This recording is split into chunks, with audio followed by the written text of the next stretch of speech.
So this is how it'll work. I'll ask Fernando a question, and then you guys think of some for him, and then we'll have a chat, and then we'll go get a drink.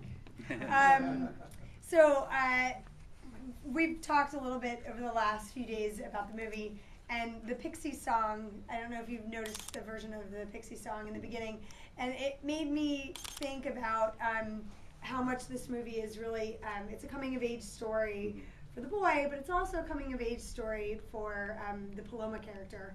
And the Pixie song reminds me that, in a way, she's also like letting go of her own youth. And I'm curious to hear how you decided to make a coming-of-age story about a 30-something-year-old mother. Well, I started writing the script, and it was a story about. It's all, I feel like they're all set for me. I'm so short. It was a story about a teenager who wakes up and he realized that he had a wet dream. It was like the basic idea, and I started working on this boy, and then I found that the mother was a more interesting character. And also I went with teenagers, and I asked them about sexuality and that kind of things, and they didn't want to talk about that. No, they didn't. And I began to realize that mothers like to talk about that. Really like to talk about that, and I don't know, since Duck Season and Lake Tahoe, I work with teenagers, and it was the parents was for me like some kind of Charlie Brown world, like. So the characters, the adult characters, were really like farcic, and in this film, I listened to the character of Paloma, and because it was like me, like my friends, so it was really natural. And I heard the character, I followed her, and I soon found a very good character that I fell in love with her. And the music was really important. I love music. I hear a lot of music. It's not in the films, sadly, but I love music. I hear music. So all the character development, we did it with music. Wow. I started with Maria Rene, the actress, and I asked her, okay, what kind of music did you heard when Hector was in your belly? And she was like, I heard Jimi Hendrix and some kind of that things. So the music was really important. Actually, I sent them. We didn't rehearse the script. We didn't make like a formal rehearsals. I sent them to a rock concert. There's a very famous band in Mexico called Molotov that is very hard punk rock. So I sent them to the concert, and that create a bonding, a very special bonding. So the music was really, really important. Actually, when they arrived to the hotel, I took them. I act like I was the bellboy. So I took them to the hotel, and I was like, okay, here's the pool. You can ask for a club sandwich if you want. And I gave them an iPod with two earphones connected, and they hear like a playlist that I did. It was like I don't know, 10 songs. So I just told them, okay, relax, close your eyes, and listen to the music, and that created a very special bonding.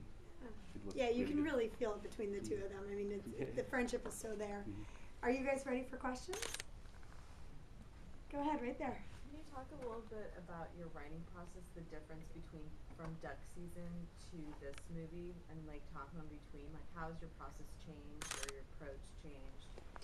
And I guess the second part of that would be you have such interesting timing. Is that something you do in the script, or is that, it feels very like there's a trajectory from Duck Season to this in terms of your comic timing, and is that in the script, or is that something you do on set with actors? Okay. Should I repeat it? Or? Did you all hear that? Yeah, they heard it. Yeah, you're good. Well, the process was, I don't know if natural, but when I began to wrote the script, I was worried because I didn't want to make a teenager film. But I said, okay, what the hell? Let's make another teenager film. It doesn't matter. And thankfully, I found that it was not a story about a teenager. And about the rhythm, the script was very different, very different. But I started during the shooting, taking out a lot of dialogues, taking out a lot of things, and actually for the actors was really, really hard. For example, for Jasmine, the girl, the first day I was like, okay, this dialogue, no, let's take it out. Don't move your hand, don't move your feet, don't move that, don't move that. Don't. So she was really, really scared, and she went with me and said, you don't want me, because you want to change everything for me. And I was like, no, don't worry. It's like don't worry, trust in me. And I found that she expressed it best when I didn't let him talk, because with the eyes, with his movements. So the rhythm changed a lot during the shooting process. Go ahead. So this actress who plays Paloma is so wonderful. That's great. She just is like a violin. So what, can you just talk about her? Would you work with her before? What your process was with her, and what did she surprise you with? Well, she's a great actress. She's a writer. Actually, she wrote an amazing film in Mexico called Last Call. Oh, Mhm. my favorite film. Yes, she's a writer. So she was amazing. She's an actress of how do you say novelas, soap Yeah, opera, soap opera. from soap opera. Yeah. She's and I think that she's amazing because she didn't care. She didn't have like prejudice about acting in soap opera.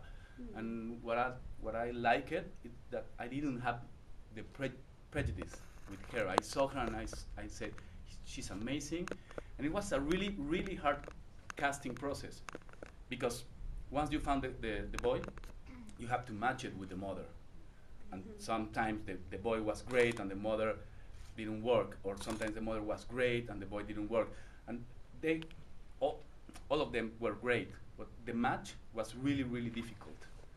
And when I saw these two guys, the mother and the son, I was like, I can't believe it. And I really feel proud, really, really proud, because I found them. I found them. And the casting director, she went crazy. She went crazy. And with all the process with Duck Season and Lake Tahoe, we had a very, very hard and long casting process. And I told her, okay, you will get tired, you will try to quit, and she was like, no, don't worry, no. And at the end she was like, you don't know what you want. And it's like, no, I don't. I mean, I know what I want. I know, because there's a conflict, but when I'm writing a script, I can't see the faces, and I want to be in the casting process and let me get surprised. So it's like a magic moment, and it sounds like metaphysical. No, it's incredible how you said, okay, this is what I was looking for, and it's not the characters that I imagine.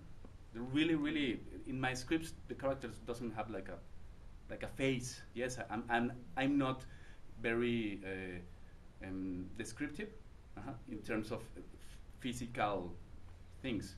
It's like very general, because I want to get surprised by them.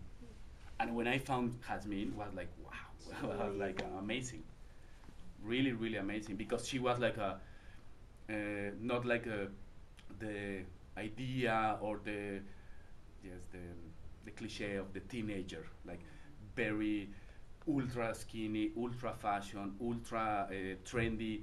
She was like a 50s beauty, and that contrasted in a very interesting way with the mother. The mother is like more more cool. So it was really, really interesting. Quickly, was that her first script? No, just Sarah Yamada was not her first script that she wrote. From Maria. The mother of Paloma. She wrote that incredible script. She wrote other Yes, she wrote another script called Quemar las naves, burning the ships, the boats. She's great, amazing. Let's do one more. Right there. All throughout your films, Duck Season, Lake Tahoe, and this one, I mean, thematically, there's a thread that runs through them as far as there's these leisure spaces and dead silences, and you let things play out. I guess I have a two-part question. One, what is it that fascinates you about that, it seems like? And then the second part would be like, how much of that is created in the edit? Okay. There's a reason for that silence or for that rhythm, because it's the tension that it's happening in the scene. And as I was telling, it was not in the script. In the script, it's almost impossible to take that rhythm, because you will put in the script silence. Silence, no? It's impossible. So you realize that rhythm in the script. But if there's tension, if there's something happening in the scene, it's good. It's good. It's not like something like nothing happens. No, it's not that kind of film. It's always happening something. And in Duck Season, in Lake Tahoe, and in Club Sandwich, there's something happening. There's a tension, and in this film, for example, I like the tension between the mother and the son, and there is a silence, but I realized that as a mother, you can't identify with that silence, because at that age, it's really difficult, the communication between a mother and the son. And in the scene between Hector and Jasmine, there's a silence, because that's the way a lot of times the relationship between teenagers are. There are relations that are more cool or more, but this one was like a very physical and very silent. So for me, something is happening, and I can say that if a scene is good or not. If there's tension, if there's something happening, it's good for me, and it's good for the editing room. And how much it changed? It was a. Well, how much is that is created in the editing room with your editor? Like as far as the rhythm and the pace and. A lot, because the editing process is like the writing process, like the shooting process, like the music process. It's like a process of two peoples, of two artists. Really, I consider my collaborators real artists. I go with the film since the beginning, since there's a simple idea, and I look for the money with my producers, and I go with the director, the art director. So you are like going with all the people, but all of them are real artists. So I'm very lucky because I had the best collaborators. The art director, that's amazing, because the art director of this film is Eugenio Caballero. Eugenio Caballero, he made the Labyrinth Path, who won the Oscar, and everybody was like, why are you working with Eugenio? Because he made these amazing films, and he made another films, huge films. But it was really interesting to work with him in terms of color, in terms of lines of the frame. Everything was like really designed, so it was really, really good to work with him, and he's also a creator. Could you imagine this guy making monsters and things like that? His energy, and because he's like, oh yes, I want to put this, but all that energy in steel frame, in a minimal, no. So it was like a lot of energy there in the color, in the frames. So it was really amazing, and it was with the editor. I think that the films. I don't like to shoot films. I like to go to the editing room. It's the best place. Well, I want to thank you all for coming. Thank you very much. Thank you for coming. The film screens again, so please let your friends know. And don't forget to turn in your ballots for both Molly and for Club Sandwich. And thank you to both of you guys. We'll see you soon. Thank you. Thank you. Thank you. I'm going to run down the hall.